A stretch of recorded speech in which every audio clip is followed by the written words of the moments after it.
blinding grief. I teach you that the final sin, the darkest stain of all, is the shadow of intolerance that waits before you fall.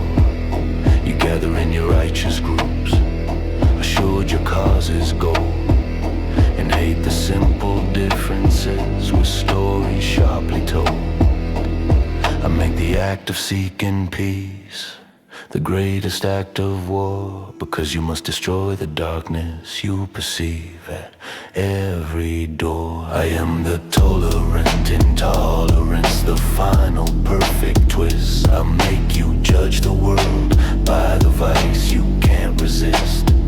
You wield the heavy hammer of the principle you crave, and build the very prison that you swore you had to save.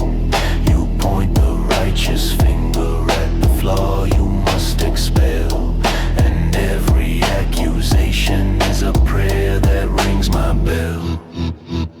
The brilliance of my working is the ease with which you turn the purity of purpose to the fire that must burn.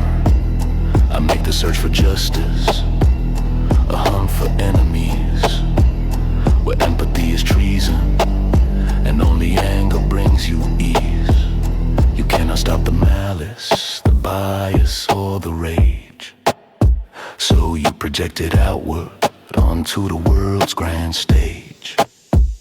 You find a flawed word misspoke, a shadow they possess, and in the fervor of your fury you find a dark success.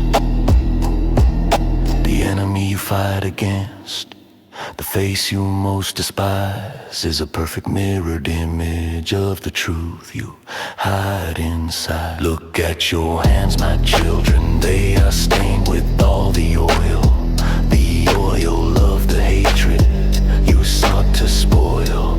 You sought to banish judgment, yet you judge with open pride. You fought against the darkness, yet you welcome me inside.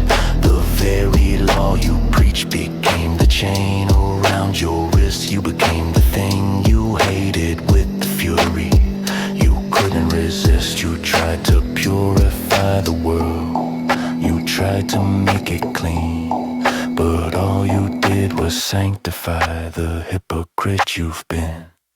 Now stare into the mirror.